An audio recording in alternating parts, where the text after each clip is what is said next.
Howdy, friends, and welcome back. Appreciate you stopping by.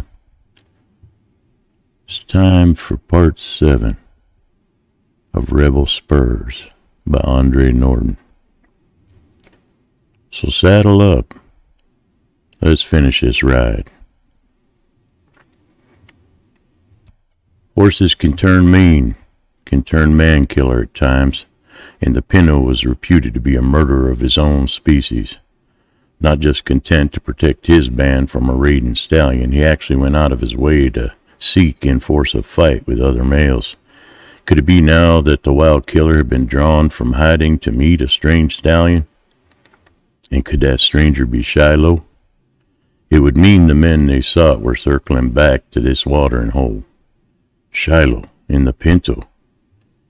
Even when saddled and ridden, the Kentucky stallion might respond to the challenge. And so handicapped, he would have no chance. Drew bit hard on his underlip. The yap-yap of a coyote sounded brazenly from the ridge behind, which Drew was almost certain the Pinto had trumpeted. "Pass the word," said Rennie. "Riders coming." Ants hissed it on to Donnelly, who hid in the brush behind. Drew lay tense as if his whole body was able to listen and assess the sounds. Waiting, as always, fretted the nerves. Imagination gave birth to sounds, made the quiver of a bush unnatural, planted a man in a growing sense of eyes borne down on his body, nakedly visible to the enemy. Drew's muscles ached. He forced tight rein on his imagination and began the hard task of consciously schooling himself past the danger of freeze when and if the attack did come. Wind moaning about the rocks, sand blown in face and eyes. Twice Drew half put out his hand to the canteen which lay between him and Ants. Both times he did not complete the reach. His tongue felt swollen, the saliva in his mouth sticky, sickly tasting. No sun. This was going to be a cloudy, overcast day. He half arose. That scream came again, this time closer, more rage-filled. Drew turned his head. "Cover me." He did not give Ants a chance to protest. The slope, he had been studying it carefully for long moments of the wait, gauging his distances between bits of cover, the tricky open spaces he'd have to cross. But the riders they had been alerted to expect were not in sight. And if what he truly believed was about to happen did, the outlaws might never reach the waterhole at all. He was running, dodging, working his way up to the crown of the ridge, but he was still too low to see what was going on the far side. When that scream of challenge was answered, the answer was in a deeper tone, but it carried with it the same rising note of anger and fighting promise. Although Drew had never seen Shiloh prepare to give battle, he was sure he had just heard his voice. Such readiness. The Kentuckian flung himself flat before he reached the skyline, wriggling on in a desperate crawl. Then he lay panting in a small earth dip, only ragged fringe of grass between him and the downslope. Even in the swirl of wind-blown dust, there was no mistaking Shiloh, rearing and fighting to dislodge his rider, wheeling about in a circle. 3 other horses and their riders had edged well beyond the circumference of that circle, the horses neighing and snorting. The squeal of the Pinto was ear-wrenching, though as yet the killer stud had not appeared in the plain sight. The cry triggered Shiloh into fantastic effort. He reared, striking out with his front hoofs, perhaps in an effort to keep his balance. Drew fully expected to see him crash over the back. Apparently his rider feared the same fall. In the dusty murk, the man separated from the horse. Shiloh whirled and pounded back, away from his rider, and as he went, he voiced once more his answer to the Pinto. Drew sighted a dark spot moving in to intercept the gray. Then the spot turned broadside, and he appreciated what had made the Pinto so elusive to hunters. The mottled red and white patches of the wild stud's coat melted into the landscape in an uncanny fashion, making the horse seem to appear and disappear as he trotted back and forth. The Kentuckian tried to bring the Spencer in line with that weaving, distorted barrel of spotted body. What was the range? Too far, he was afraid, for a shot to count. But he knew that he could not lie there and watch the Pinto cut down Shiloh in one of those vicious, deadly equine duels. The Kentucky horse had no fighting experience, and his greater bulk and height would mean little against a wily cunning of the murderer who had already tasted blood too many times. To allow Shiloh to be ripped to pieces was utterly unthinkable. The men down there no longer mattered. Drew rose to one knee, steadied his carbine, and fired. Did the Pinto really flinch from a bullet striking home, or had the dangerous sound of gunfire caused his old caution to win out for an instant over his bloodlust? The red head with dangling white forelock tossed, and then the wild horse whirled and ran, Shiloh's teeth bared, ready and willing to come to the battle to follow. Drew was on his feet, and he was pulled backward by a jerk out of nowhere, and he fell under Brown's mostly bare body, which pinned him firmly to the ground. Drew struggled wildly, but he could not break the grip which held him down. He was looking up into the face of Greyfeather, and none of his writhing made any impression on the Pima's hold. There was a sprinkle of shots, then a whirl of wind brought sand up over him, blinding the eyes, filling the mouth and nose. Even the Indian flinched from that, and Drew managed to tear loose. He rolled down the grade, bringing up against a small tree with a jolt which drove most of the air from his laboring lungs. He pulled his arm up across his face, trying to shield his eyes from the blast which thickened steadily, gasping for air to breathe, and the wind voiced a howl which arose as alarmingly as a stallion screaming. Stallions! Drew clawed his way up to his knees, but there was no seeing through the murk to where Shiloh had been. Then he was on his feet, stumbling along. The big gray must be hidden somewhere. Drew, a figure blundered into him from behind, almost sending him to the ground again. Get down, you fool! Hands clutched at his body, trying to pull him earthward. Let me go! Shiloh! Get down! Ant's whole weight struck him, and he fell, the Texan sprawling with him. It was only then that he heard the spatter of rifle fire and understood that they were in the middle of an exchange of lead slugs. Keep down! Ant's voice, ragged with anger, snapped the command in Drew's ears. What in thunder are you trying to do? You gone completely loco, amigo? Walking right out to get yourself shot like them bullets was nothing but pecans or something of the like. For the first time, Drew realized what he'd done.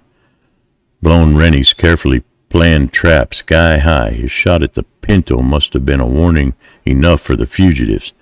But why were they trying to make a fight of it now, when to cut and run would have been the smartest move? Unless, having seen only one man, they believed he was alone. He tried to rub the dust from his eyes and think coherently, but all that was in the forefront of his mind was the last sight of Shiloh following the Pinto into battle. All right, Drew shifted in Nancy's hold. It's all right. Not that it was, but at least that was the best way he could express his return to reason, and the Texan appeared to understand, because his grip loosened. The dust which had blown up an opaque curtain dropped as quickly. They lay together on the far side of the ridge, but the space below was empty. They saw no men, no battling horses, nothing. They've hightailed it, somebody called from the crest of the ridge.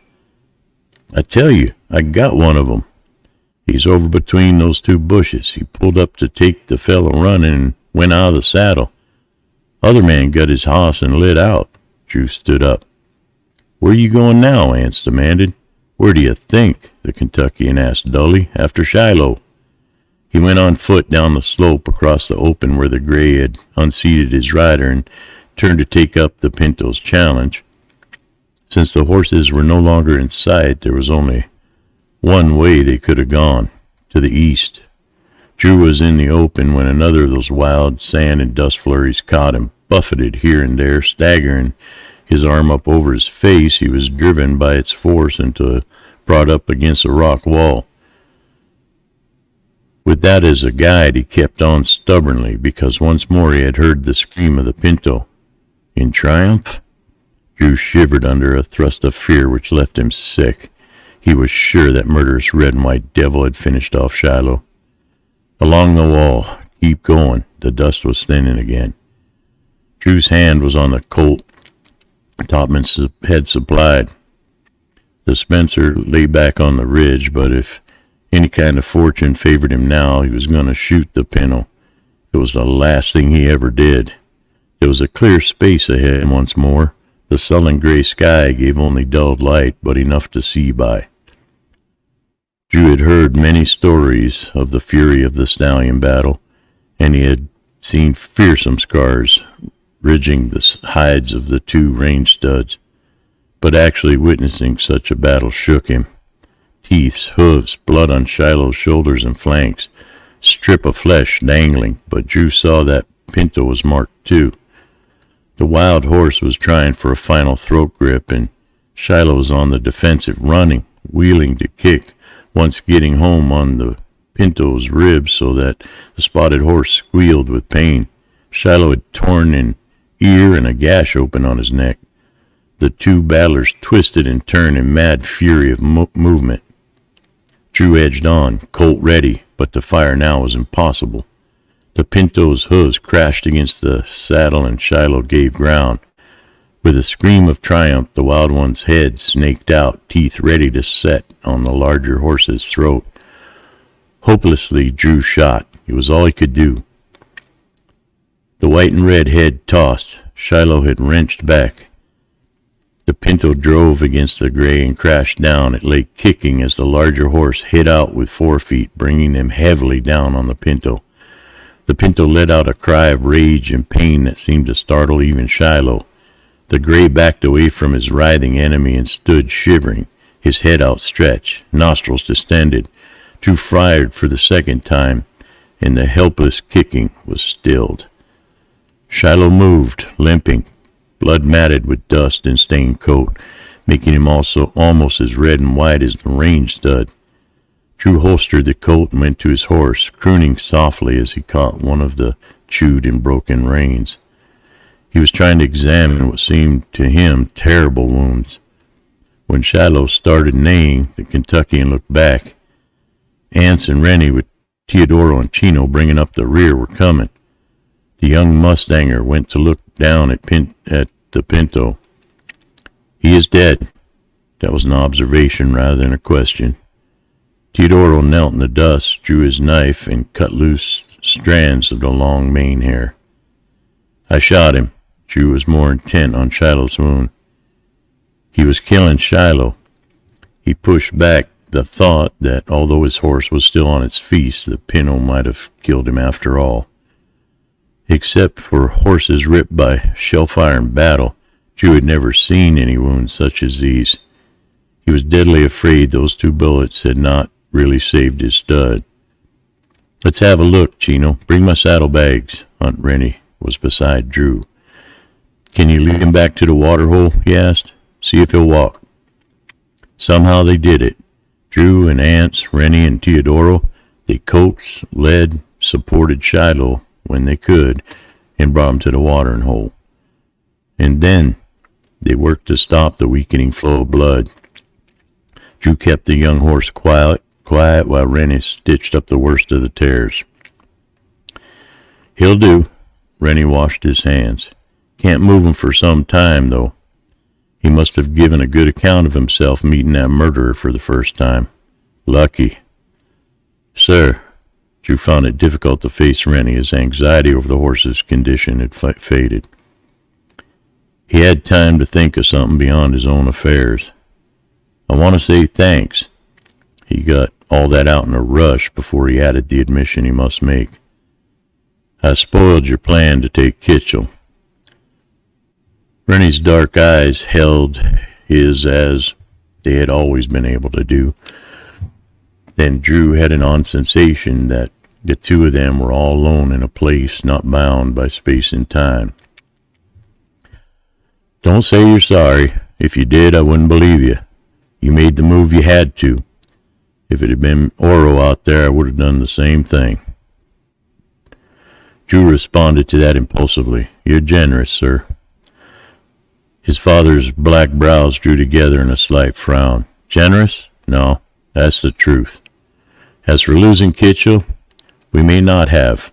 Those who got away have Greyfeather, Nye, and others on their trail, and I do not think they'll find such hunters easy to fool. Also, we have a prisoner. Don Cazar's acceptance of their failure was so placid that Drew was led to make wild guess. Not Kitchell himself? Rennie smiled. No, we weren't that lucky. You must have had the lion's share of that commodity here today. We have a Mexican, name unknown. He was shot down while trying to pick up the rider Shiloh got rid of, who just might have Kitchell. But this prisoner may have moved to tell us about the 3 who got away.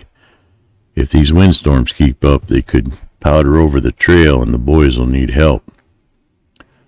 The Mexican, his shoulder bandage, was propped up against the saddle they'd taken from Shiloh.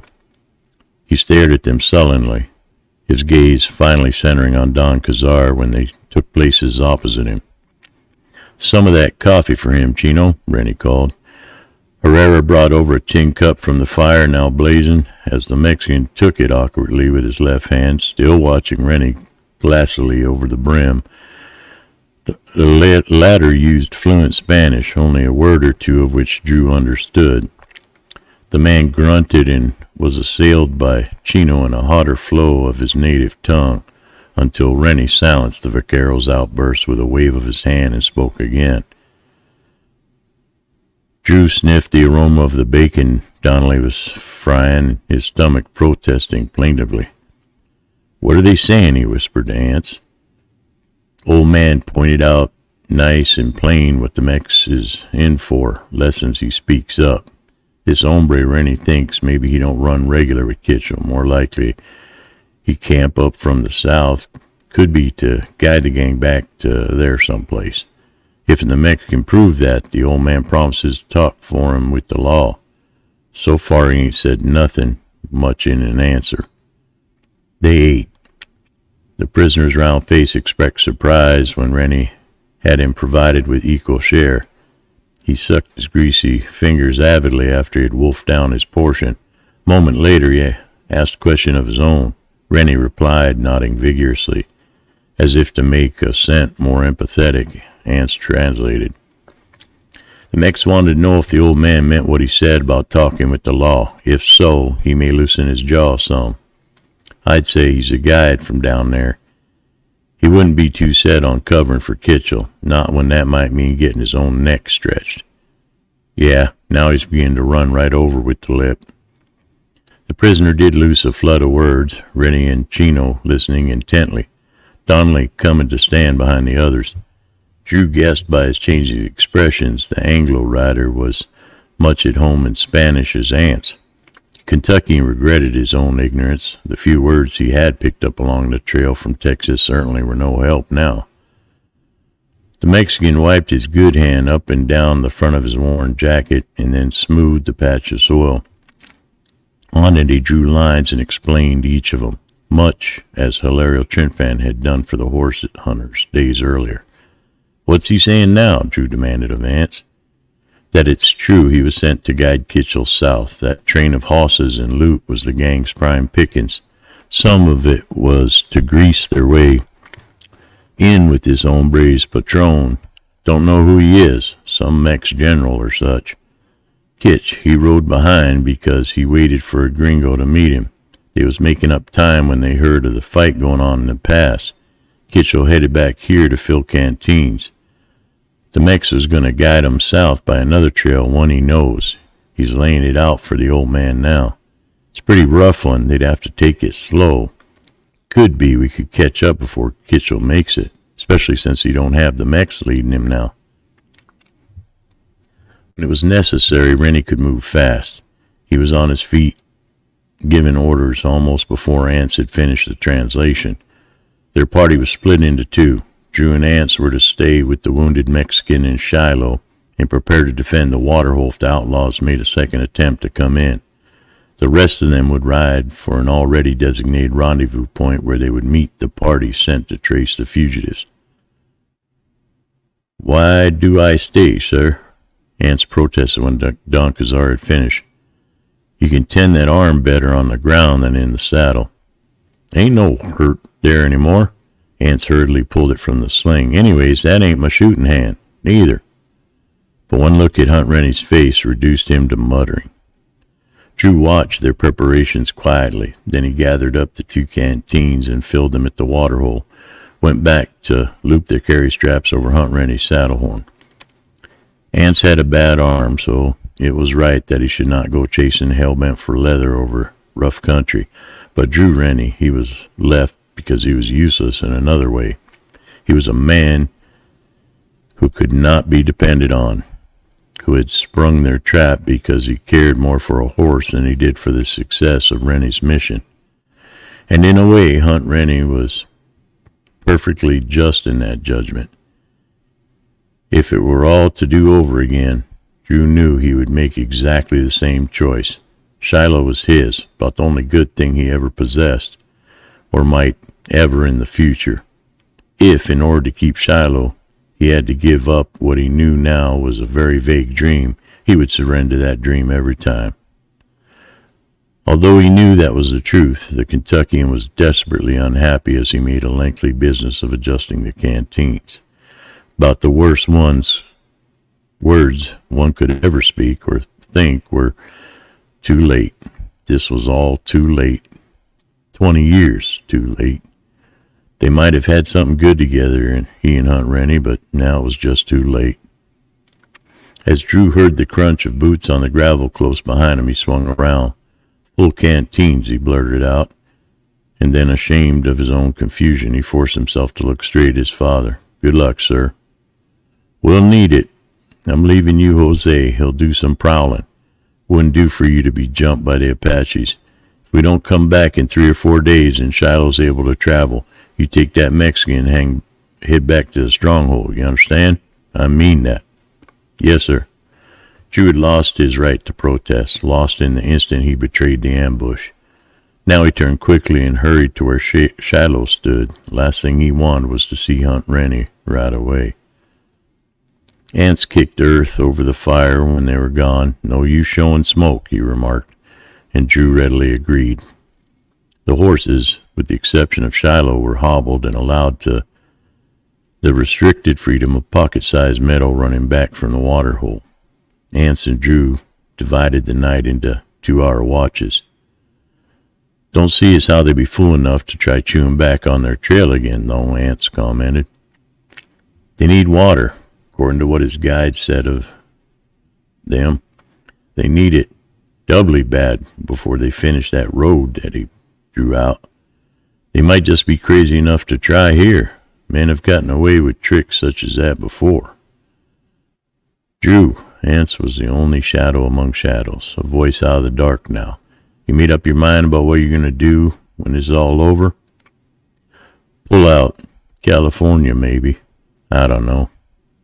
Sure you don't want to stay? Nah. Drew put explosive emphasis on that reply.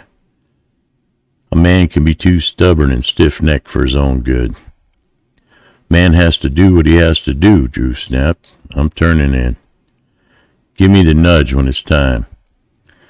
He rolled in a blanket, settled himself with a Colt close to hand, and lay gazing up into the cloudy sky. What was the matter with him, anyway? All he had to do was stick to his decision, and that was the best for him. Resolutely, he closed his eyes and tried to will his mind to blank himself into a slumber. Drew! Before his eyes were fairly open, his hand was reaching for the Colt, only to meet a numbing blow on the wrist. The Kentuckian rolled in instinctive reaction, and in a second, body-jarring stroke caught him in the ribs. He was left gasping, still not fully aware of what happened. All right, you, on your feet. A hand hooked in the collar of his coat jerked him up. Somehow Drew did find his feet and stood bent over, his hands to his bruised side, breathing in small, painful gasps. A rib had either been broken in the assault or it was cracked. There were 2, 3, 4 fingers moving in the moonlight. Then one, fronting him, turned. He saw a face clearly. Shannon. Only 3 of them. Benito and these two, one of the others reported. How's Benito? There was authority in that inquiry, but it came from the one man who kept well in the shadows. Got him a holed shoulder. Able to ride? Don't know, sir. He better be. We need him to find Gravero. These two we don't need. That's where you're wrong, Colonel. This here's about the best cover we could get us now, Shannon laughed. Mr. Drew Rennie. Come out of Kentucky to find his pa. Touching story, ain't it? Real touching, like something out of a book. Well, does his pa find us, his sonny boy'd be real handy now, wouldn't he? You have a point, Shannon. We'll take him. And the other one, Colonel? Kitchell. If Kitchell that shadow was, came out into the moonlight. He wore the gray shell jacket of a Confederate cavalryman, and the light glinted on the cords of a field officer's hat. Who are you, boy? He faced to the left, and Drew looked in the same direction. Ant stood there, the barrel of a Colt pushed up against him just above the belt line. Anson Kirby. Shannon laughed again. Another big man says he rode with General Forrest. True, Kirby? You're one of General Forrest's command? It's true, Ant drawled. Means nothing now. The war's long gone, hombre. Maybe it's over back east. Not here. You stayed to the end, boy? Yankees took me prisoner before that. Sergeant Wayne? Yes, sir, Ant's captor responded. Put him to sleep. Drew lunged and then reeled back as Shannon laid the barrel of his Colt alongside the Kentuckian's head. He was half dazed from the blow, but he managed to get out his protest. You murdering butcher. Kirby ain't dead. He'll just have a sore head tomorrow, Kitchell returned. As the man he called Sergeant Wayne straightened up from the Texan's crumpled form, and you keep a civil tongue in your head when addressing a superior officer. Shannon, no more of that. The order stayed a second blow. Ought to shot him for real, sir. No, not a man who rode with General Forrest. Kitchell hesitated and then added, We'll be long gone before he wakes. Tie this one in the saddle if he can't hang on by himself. You might be right, Shannon, about him having issues in the future. Say, Colonel, this here gray hoss, he's got himself all hurt bad. Can't now go along with us.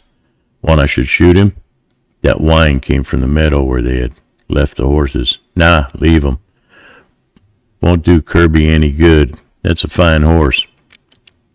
Might just see him again some day, Sergeant. You fill all the canteens, take any supplies you find here, and then we'll move out.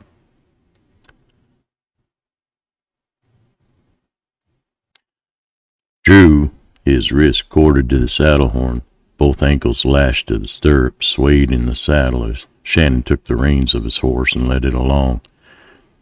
The pain in his head and the agony in his side, resulting from even the most shallow breaths, brought on the kind of red mist which shut off most of the surrounding night. He had no idea how the outlaws had managed to jump the camp, and who was the extra man with them now. Only 3 had escaped during the horse fight, but 4 rode in the present party. He could not think straight. It was all he could do to will himself to hold on and ride. Drew was thirsty, so thirsty his tongue was cottony mass in his mouth.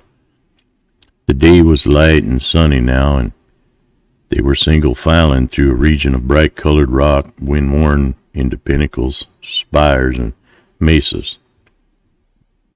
There was no water, no green living things, just rock and sun and terrible need for a drink. Maybe, he moaned. Drew could not be sure. He saw the man riding ahead turn in the saddle, blue eyes. The man had no honest life in him. Once before, the Kentuckian had seen eyes such as those, had been in a cabin back in Tennessee in the dead of winter. A young bushwhacker, wearing Union blue with murderous eyes in his boyish face, had watched Drew with the same incurious glance which held nothing of humankind.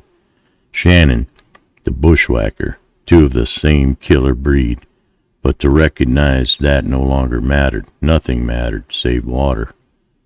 His mount stopped. Drew looked dully at the ground. Then his attention shifted to the man standing behind his horse. "Down with you, fella." Gray jacket, torn, threadbare, yet gray. Drew frowned. "Sergeant Rennie, Buford's scouts." He tried to identify himself to this strange Confederate, but the words that got out were thick mumble. Then, somehow, he was on the ground, and the man was holding a canteen to his mouth, dribbling blessed liquid over that choking cotton. Drew drank. "Sergeant Rennie, must report. General Buford." He was able to talk better now. "What's that he's saying?"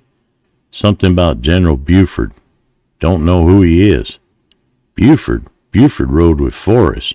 Those words were spoken by a different voice, sharper, better educated. Drew opened his eyes and for the first time actually saw the men he had been traveling with. The officer, who was maybe in his mid-30s, had a beard trimmed to a point, and his eyes half sunk in his head. And Shannon, he had a half grin on his lips as he stared down, enjoying what he saw when he was surveyed.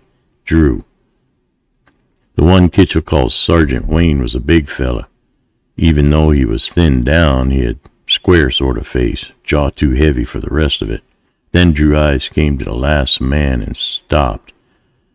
To the first three there was uniformity, the remnants of military training still clung to him. But this shrunken figure with the wild gray beard, watery bloodshot eyes, matted thatch of hair on which a broken-rimmed hat perched, ragged and filthy clothing. "Not gonna haul that mix much farther, he ain't," observed this scarecrow with a touch of relish in relaying of bad news. "He's out of his head now, gonna be clean out of his skin come sundown." "All right," said Kitchell. "We'll camp here, in that shade." His gesture pointed to some point beyond Drew's range of vision. "They're gonna be sniffing right along behind us," the sergeant said dubiously. "You're forgetting we've got a sonny boy here." Shannon loomed over Drew. "He'll buy us out. Maybe from Rennie, not from them Yankee troopers, though." "I told you," Shannon lost his grin. "Yanks ain't gonna come all the way down here. There's too much pointing in their direction. That is, if you was as good as you said you was, Lutterfield." The old man grinned and turned. Widely set yellow tooth stub showing ragged. "Ain't never failed you yet, boy." Old Amos Lutterfield. He's got him those what believe what he says like it was holy writ. He sure has. Them troopers go pounding down the Sonora road hunting whatever never was till they drop men and horses all along. Then Nahada and his bucks will tickle 'em up a bit and they'll forget there was anyone else to hunt. Drew lay in a position where they had dumped him, his hands still tied, the ropes on his ankles now knotted together. Had the season been high summer, they would have baked in this rock slit, but it was still uncomfortably warm. He heard a low moaning and saw Kitchell and Lutterfield bending over the Mexican. It was plain that the wounded man had suffered from his enforced ride. Sometime later, the Kentuckian was pulled into a sitting position, his hands loosened, and he was allowed to feed himself, but the carny tasted like wood splinters when he chewed it. "Not much like the range?" Shannon asked him. "Don't worry none, it won't last long, Rennie." "Nope, it won't." "You did take my papers." "I sure did. You thought I was cleaning out of my senses back there in the jacks. That fool Texan called out your name. Didn't you know?" "Well, I wasn't. And when he said, sure made me want to know a little more, seeing as how Hunt Rennie might well be my pa. He owed me a pa, you know. Real pa was getting killed getting him out of prison. I didn't want no drifters cutting in on what was rightly mine, in a manner of speaking. So I just waited my chance to get that belt of yours, found what I wanted, and sort of made up my mind. Colonel Kitchell here, he wanted me to go south with him. They have a war going on down there. A man can always get ahead in wartime if he does some soldiering. But I weren't sure about going till I found out how I just might be pushed out anyway. Why did you think that? Hunt Rennie's always treated you as a real son, hasn't he? Like a real son? Like his idea of a son, you mean? Work hard and having books pushed at me, always jawing about education and being a gentleman. Do this, don't do that, this is right, that's wrong. Being soft with engines, Lord, I was sick of being his kind of son when I went off with Howard. Rennie wasn't even ready to fight the war proper. Big man here, afraid to try it where he wasn't. Rightly, he was sick of me too. Only his precious duty wouldn't let him say so. But as long as he didn't know about you, he'd keep trying. I had me a good place to hold up on that range. With you there, he might not hold on to his patience. First off, I thought I might settle you permanent. Then you got took up by Bayless, and Shannon laughed. That sure was a switch. Captain thought you was Kitchell's man, when he should have looked a little closer in a couple other places. But you were shot by Kitchell's men. I was creased by the shotgun rider on the stage we tried to stop.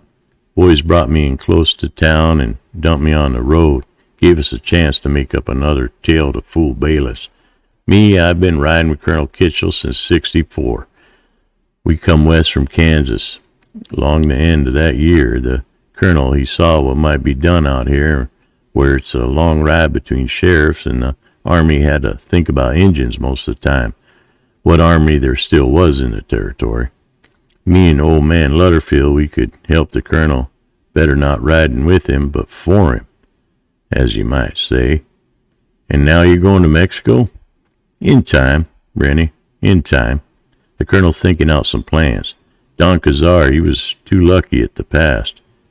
You're not going to get back those horses or mules, or what they were packing, Drew said. We'll see, we'll see. Certainly Shannon's confidence was in no wise shaken. The colonel, he didn't want to call in Nahata and his bucks. Now maybe we'll have to. What we need is a layup till we can make some good plans, and Benito, he'll arrange that. If he lives. Drew closed his eyes wearily, his face one bruised ache where Shannon's blow had landed, and his side was in constant pain. You'll see, Shannon promised. We've got us a big ace in the hole. The range boys don't know as how I'm with Kitchell, not yet. That's how we took you so easy back in the water hole. I just rode up to Jose, got that there Pima listening to me till Lutterfield sneaked up and put him out of business. Lutterfield, he don't look much, but he was running in this country with the Indians 30 years ago. He's got the Apaches listening to him good, and I can talk us through the posses, maybe even into the stronghold later. You're a clever man, Shannon, Drew commented dryly. And you're too free with that lip.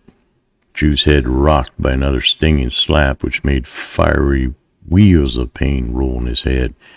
He must have been sent very close to the edge of unconsciousness for a moment or two. That's enough, Johnny, said Sergeant Wayne. Colonel says to keep him ready to move. You batting him around like that ain't doing no good. So Topman had been right. Johnny Shannon was Kitchell's man. Not that it mattered now. Even if by some miracle Drew could get away from this pack of wolves, he had no idea of where he was or which way to go. One man alone and lost in this country faced death as certain as a bullet Johnny Shannon had already loaded for him. There's only one thing. He was still alive, and as long as a man lived, he had hope. Nye and Greyfeather had trailed this bunch from the waterhole. Perhaps the wind and sandstorms had muddled the tracks, but Drew still had faith in the Pima. Rennie's party had followed with the knowledge of the Mexicans' bolt hole to the south. Why, right now they have circled ahead. Could be waiting for Kitchell again as they had in the past. An attack would give him a thin chance of escape. He had best keep his mouth shut and not provoke Shannon. Maybe feign being more helpless than he was. The outlaws had difficulty in getting the Mexican on his horse when they were ready to move on in the evening. Drew, seeing the man's swollen face, his half-closed set eyes, thought he was in high fever, probably no longer conscious. Kitchell ought to have sense enough to know Benito might not last out the night, but it was plain They were now pushed for time. They had been on the way for a while before Drew noticed that Lutterfield was not with them. His reappearance was far more dramatic than his going. A horse clattered up from behind at a pace not in keeping with the rough footing, and the rider drew level with Kitchell. "Soldiers coming, Colonel. Got 'em a couple of them Pima scouts sniffing the trail and some Rennie's men with 'em, too." "It ain't true." Shannon's protest was loud. "I seen 'em, bright and clear. Most up to where we stopped last. If you wants to sit around waiting for 'em, do it. I'm clearing out." "Ain't nobody can say Miss Lutterfield was here." "Nobody but us," Shannon said coldly. Lutterfield. Even Drew's head came around at that. Moonlight was silver bright on the barrel of that Colt in Kitchell's grasp. "Sergeant, suppose you take precautions to ensure the continued company of this man." "I don't intend, Lutterfield, to let you carry favor by pointing out our trail to the enemy and the army. I'd answer your proposed desertion as it deserves with a bullet, but a body on our trail would provide an excellent signpost for pursuers." The rope which had been coiled on Wayne's saddle swung out in perfect loop and tightened about Lutterfield, pinning his arms to his sides. His protests and roars of anger went unheeded, and he rode on as much a prisoner as Drew. "Move out." Kitchell motioned with the Colt. "Those 2 peaks ahead, according to Benito. The cut we want is between them. Across that, we're free. The army can't follow us into Mexico." But Kitchell still kept cautious pace. The risk of losing a mount was one he dared not run. Drew debated the idea of booting his own horse from their line of the march and trying to ride for it. He need only hide out and wait for the troopers to pick him up. If he had hands free and able to move in the saddle to dodge bullets, he might have tried it. The night wore on, and Drew was driven to admiring the outlaw's nerve. Kitchell did not hurry. In fact, he followed the old cavalry custom of resting mounts at regular intervals, seeing that each of the weary horses had nostrils and mouth wiped out with a damping cloth. At the third halt, he allowed them to drink of water before a small portion was given the men. Whatever else outlaw might be, he was an experienced field commander. They had the peaks looming above them when Benito gave a gurgling gasp and stiffened, tall in the saddle before he looped into a limp, dangling bundle of a man. Kitchell called a halt. He dismounted to examine the Mexican before he beckoned to Wayne. "He's dead. We'll need his horse. Put him down behind them rocks, sergeants." "You know where we're going." "Sir?" "Enough to get us across the border. We can take cover there, make some arrangements. Benito's patron would not welcome us with empty pockets. Hurry, Sergeant." "Only got 2 hands, sir." Wayne had freed the body of the Mexican, but was having trouble dragging him to the appointed place. "You help him, Shannon. We have no time to waste." "What about him?" Shannon's thumb indicated Drew. "I don't see how he can get away. Hurry up." Johnny dismounted with visible reluctance, but not before he blasted Drew's hopes by looping the rein of the captive's horse around his own saddle horn. And in addition, Kitchell stood there with a drawn gun. They disposed of the body, and Johnny was back when a sudden command boomed out of the breeze. "Freeze!" Shannon leaped, putting his horse between him and the open. He had the reins of Drew's mount in his hand.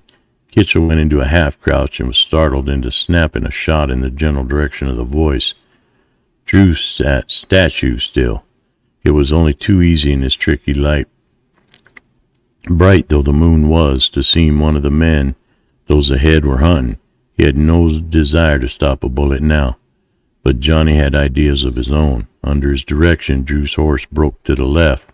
There were shots at Drew, flattened himself best he could to the saddle horn, but not before he saw Kitchell spin around in a crazy dance and fall. All right. Shannon's voice was broken, ragged, almost as if he were sobbing.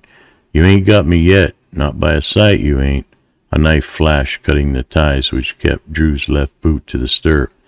The Kentuckian was dragged down and held while the knife sliced again. 2 more shots in silence. Drew lay face to the earth. The fall from the saddle had brought him down his injured side, and he was in too great a pain to make much interest in his surroundings. Then he was dragged, pulled over on his back.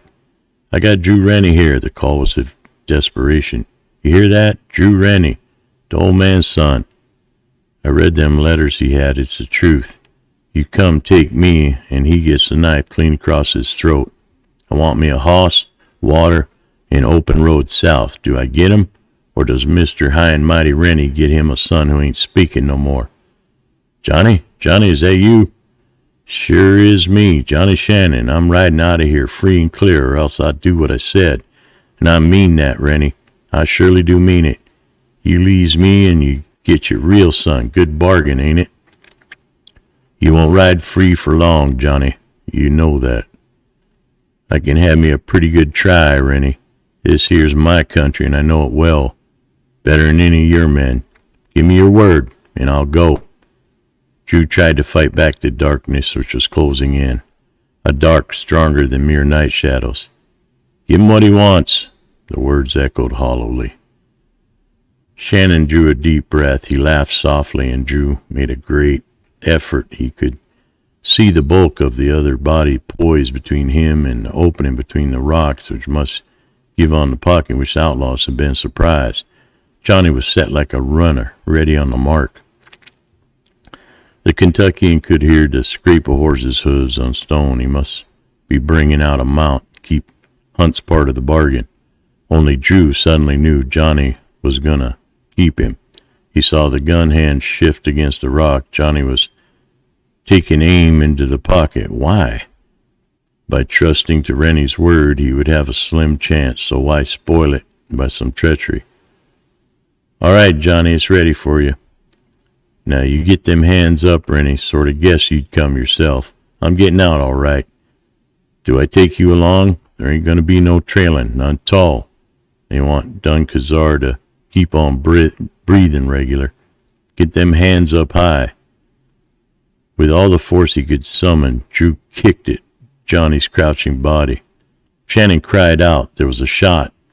Then Johnny cried again, this time with a choke cutting off word as he arched convulsively against the boulder. In the half-light, the arrow projecting between his shoulder blades stood out with unnatural clarity. An arrow? Drew's wits worked slowly. The arrow must have come from one of the Pimas. Rennie had been covered after all, so he had not believed too much in Johnny's promises. "You there, kid?" Someone came through the rock gap. "Hey, he's here all right, but he's hurt." Nice gasp on him brought the pain in Drew's side to an agony he could no longer stand. He was crushed down into darkness. "Ribs are cracked, not broken. That's something to be thankful for, all right. You can let him down now. Give me that pad and some water. I want to see how much damage there is here." Drew tried to turn his head away from the touch on his swollen cheek and jaw, but he was held steadily to endure it. "But we can do for the present. You can leave the rest to me, Nye." Drew opened his eyes. There was fire nearby, but the flickering of the flames concealed more than they revealed of the face above him.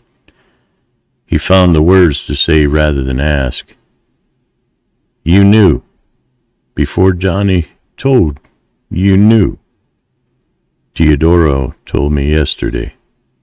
"I didn't lie. Johnny took the papers." "He admitted it last, but why didn't you come to me?" Put muddled feelings into words, attempt to explain what he did not fully understand himself. It was hard to even try, but you always faced up to the hard things. "Well, I wanted to know if it was right. For both of us, I had to know that." "If you'd be welcome, is that it?" "Well, what'd you decide?"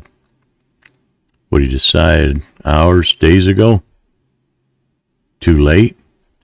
But somehow that came out differently than intended, as a question rather than a statement. "No," the answer was uttered flatly in a voice you did not argue with. "Suppose we all begin all over again. You want to try?" "Better say, are you, sir?" Drew had whirling memories of all he'd gone through since he had tried things this way. Then he saw a smile on his father's face, bringing him in. In where? To what? Suddenly he was eager to find out. Took the long way round to get home, didn't you, boy? Hunt Rennie asked softly. I think we can make it worth the effort. Now, suppose you try some sleep. You've got a pair of cracked ribs which will have to be favored for a while. I think you've been too knocked about lately to make good sense. There'll be plenty of time. Plenty of time, Drew blinked. Yes, sir. Obediently, he shut his eyes. A blanket was pulled up, tucked about him. For a moment, a warm hand rested protectingly on his shoulder, and that reassuring pressure carried over him, put him into a deep sleep, as if what he had long sought without recognizing was his, never to be lost again.